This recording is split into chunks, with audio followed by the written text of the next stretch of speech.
Hello everyone, welcome to Unacademy. कैसे हो आप सब? Hope you are all fine.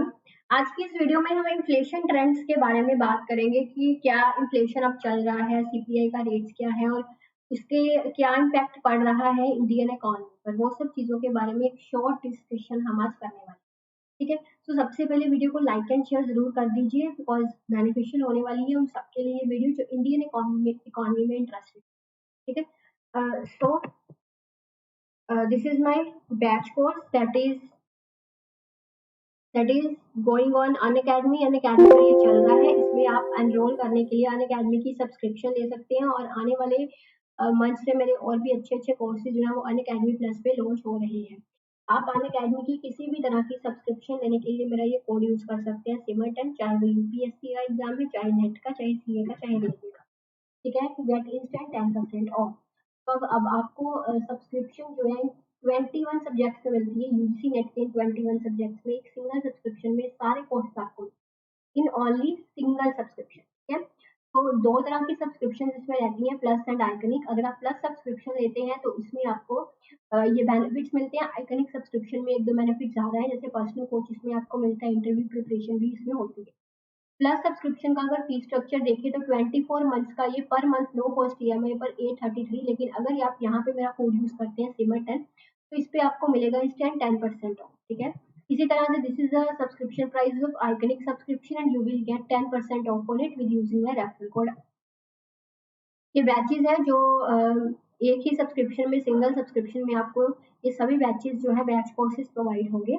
और प्राइजेस जो है ये हाइक होने वाले हैं, इससे पहले के प्राइस हाइक को आप देख सकते हैं। ये करंट प्राइस इतना चल रहा है, अगर आप न्यू प्राइजेस देखें तो ये बढ़ सकते हैं। ठीक है जी, तो इससे पहले के ये प्राइजेस बढ़े, ये आप देख लीजिए 12 महीने का प्राइस यहाँ पे बढ़ने वाला है, 6 मंथ्स का प्राइस थोड़ा सा बढ़ने वाला है। ठीक है, 6 एंड 7 मंथ्स के प्राइजेस ये आप देख सकते हैं बढ़ने वाले। सो अगर आप अभी से अपनी सब्सक्रिप्शन को इंश्योर कर लें, ठीक है, 1 जुलाई से प्राइस हाइक होने वाला है। सो 30 जून आज का दिन आपके पास सारा है। ठीक है, ओके, सो आगे चलते हैं।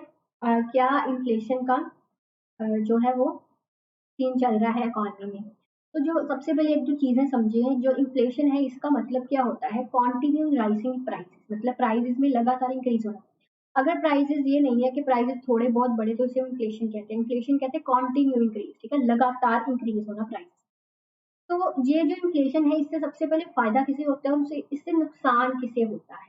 जो इन्फ्लेशन है ये लैंडर्स जो है इसको नुकसान होता है, जो बोरोवर्स है इनको फायदा होता है। एक बार एग्जाम में ये क्वेश्चन आया था, डेबिटर्स एंड क्रेडिटर्स से। ठीक है, जो लैंडर्स है जो पैसा देते हैं, उधार पे जो पैसा देते हैं, ठीक है, उनको इन्फ्लेशन से जो है वो बुरी तरह प्रभावित होते हैं। और जो बोरोवर्स होते हैं जो पैसा लेते हैं, ठीक है, ये जो है डेप्टर्स जो होते हैं जो पैसा लेते हैं, ये इन्फ्लेशन से पॉजिटिवली इफेक्टेड होते हैं। क्यों? क्योंकि जैसे अगर एक बोरोवर है, this is a borrower and this is a lander. ठीक है, ये बोरोवर जो है इसने इससे पैसा लिया 10,000। ठीक है, इस टाइम प्राइजेस जो थे वो कम थे, लेकिन जब इसने ये पैसा वापस देना है, मान लीजिए उस टाइम प्राइजेस बढ़ गए, तो लेकिन 10,000 की वैल्यू तो अब कम है ना, लेकिन इसे वापस 10,000 ही करना पड़ेगा। पहले 10,000 में मान लीजिए 10 प्रोडक्ट्स आ रहे थे, एक पर्टिकुलर क्वांटिटी 10 यूनिट्स हम खरीद सकते थे उसके। लेकिन अब जब इन्फ्लेशन बढ़ गया तो इसी 10,000 से मान लीजिए हम सिर्फ 5 यूनिट्स ही उस पर्टिकुलर क्वांटिटी के खरीद सकते। तो बोरोवर को तो फायदा हुआ बिकॉज ऑफ वैल्यू की टर्म्स में कम दे रहा है, लेकिन लैंडर को नुकसान हुआ, वैल्यू की टर्म में वो कम वापस ले रहा है। ठीक है ना, सो ये चीज है। और दूसरी चीज जो इन्फ्लेशन है वो गवर्नमेंट को बेनिफिट करता है। ठीक है, जो गवर्नमेंट है उसे इन्फ्लेशन से बेनिफिट मिलता है क्योंकि गवर्नमेंट एक बोरोवर है। गवर्नमेंट जो है उसे डेप्ट रिलीफ मिलता है। जैसे मैंने आपको समझाया, कोई भी बोरोवर है उसे इन्फ्लेशन से फायदा मिलेगा। तो अगर हम गवर्नमेंट को भी एज ए बोरोवर कंसीडर करें तो इन्फ्लेशन से गवर्नमेंट को भी फायदा मिलता है। ठीक है, जो गवर्नमेंट है वो one of the biggest borrower है, so stands to benefit. High inflation से उसे फायदा मिलता है क्योंकि इससे हमारी नेशनल डेप्ट जो है वो कम होती है। ठीक है, इन्फ्लेशन से हमारी नेशनल डेप्ट जो है वो कम होती है। आगे चलते हैं।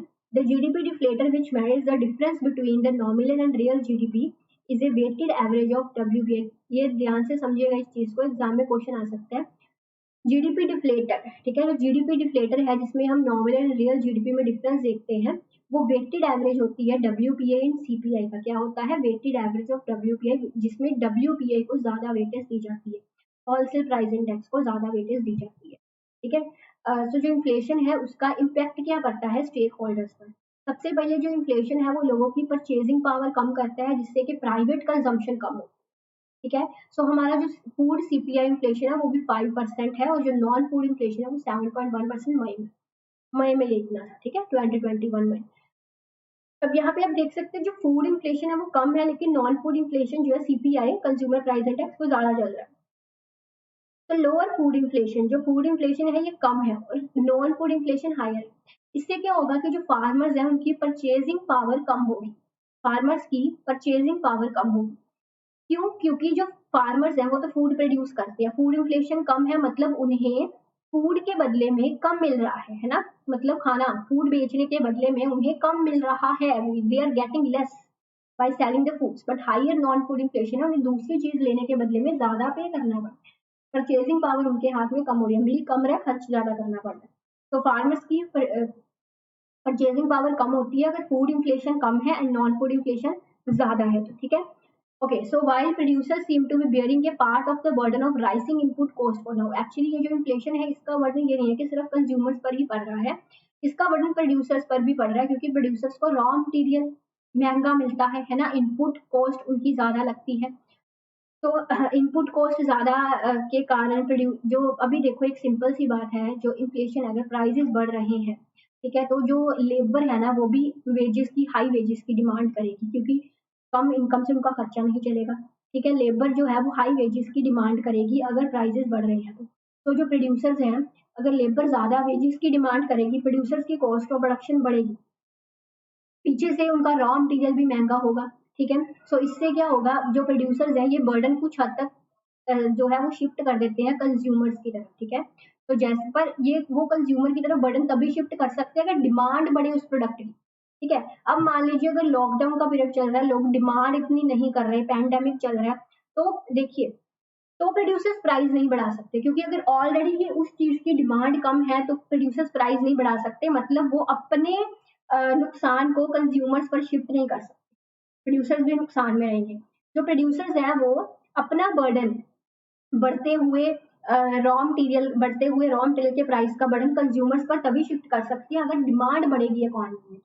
ठीक है ना। सो जैसे ही डिमांड रिकवर होगी तब प्रोड्यूसर्स कंज्यूमर्स की तरफ अपने बर्डन को शिफ्ट कर सकते हैं। ठीक है। राइसिंग इन्फ्लेशन, दूसरी तरफ इन्फ्लेशन बढ़ने से क्या है, फिक्स इनकम इंस्ट्रूमेंट्स के रिटर्न कम होते हैं, जैसे कि बैंक डिपॉजिट जो उनके रिटर्न कम होंगे, रेट ऑफ इंटरेस्ट कम होगी, तो इससे overall 50% of house hold financial saving जो है वो इफेक्ट करेंगी, राइसिंग इन्फ्लेशन से उन्हें रिटर्न जो है वो कम मिलेंगे।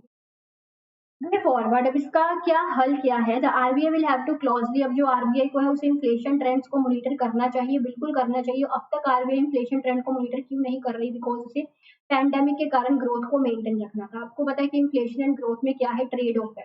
ठीक है, अगर आप इन्फ्लेशन बढ़ाएंगे, प्राइसेस थोड़े बढ़ाएंगे तो ग्रोथ भी बढ़ेगी, है ना। तो मतलब क्या होता है कि प्राइजेस को बढ़ाने का मेन मकसद यही रहता है कि ग्रोथ को थोड़ा सा रिकवर करना। तो अगर आप ग्रोथ को बढ़ाना चाहते हैं तो प्राइजेस को बढ़ाना पड़ेगा। ठीक है, अगर आप प्राइजेस को कम करेंगे तो ग्रोथ भी उस अकॉर्डिंगली थोड़ी कम हो जाएगी, क्योंकि प्राइसेस बढ़ने से कहीं ना कहीं प्रोड्यूसर्स को बेनिफिट मिलता है। अगर प्राइसेस कम होंगे तो प्रोड्यूसर्स को बेनिफिट कम हो जाएगा, ये प्रोडक्शन में कम इंटरेस्ट लेंगे तो जीडीपी हमारी डाउन जाएगी। तो पैंडेमिक के कारण जो हमारी जीडीपी सफर हुई, जस्ट उस जीडीपी को रिकवर करने के लिए आरबीआई का मेन फोकस अभी तक ग्रोथ पे रहा कि ग्रोथ बढ़ानी है चाहे प्राइस बढ़ते हैं। ठीक है, लेकिन अब जो आरबीआई को सोचना चाहिए कि इस ग्रोथ को छोड़ के इन्फ्लेशन पर भी ध्यान दे, थोड़ा सा इन्फ्लेशन ट्रेंड जो है उन्हें भी चेक करें। ठीक है ना। सो ये चीज है इसमें। सो ये चीजें आज मैंने डिस्कस की है इन्फ्लेशन, इसमें आपको क्वेश्चन कैसे कैसे पूछे जा सकते हैं ये हम डिस्कस कर लेते हैं फटाफट से। डायरेक्टली क्वेश्चन पूछा जा सकता है, इन्फ्लेशन से बुरी तरह प्रभावित बैडली इफेक्ट कौन होते हैं, लैंडर्स या बोरोवर्स, डेप्टर्स या क्रेडिटर्स। ठीक है, ये आपको एक चीज पता होनी चाहिए। और गवर्नमेंट को क्या बेनिफिट होता है इन्फ्लेशन से, क्योंकि गवर्नमेंट एक बोरोवर है, that's why as a borrower government को डेप्ट रिलीफ मिलती है। ठीक है, इस तरह इनडायरेक्टली क्वेश्चन आ सकते हैं। जीडीपी डिफ्लेटर क्या है, it is the weighted average of WPI CPI with higher weightage of WPI. और इन्फ्लेशन जो है वो लोगों की परचेजिंग पावर कम करता है। CPI food inflation 5% and non food inflation is 7.1%। अगर फूड इन्फ्लेशन कम है, हाइयर नॉन फूड इन्फ्लेशन है, तो इससे क्या होगा, फार्मर्स की परचेजिंग पावर कम होगी। ठीक है, इस तरह के क्वेश्चन आपको डायरेक्टली इंडायरेक्टली पूछे जा सकते हैं। ओके, ठीक है। तो ये आज की वीडियो में मैंने आपको इन्फ्लेशन के बारे में समझाना था। अगर आपको वीडियो अच्छी लगी हो इसे लाइक एंड शेयर ज़रूर कीजिएगा और साथ में ही मेरे साथ पेपर 1 पेपर 2 इकोनॉमिक्स की तैयारी के लिए मुझे प्लस पर ज़रूर ज्वाइन कीजिएगा मेरा रेफरल कोड सिमरटाइम यूज़ करके। Thank you very much for watching. Take care. Bye.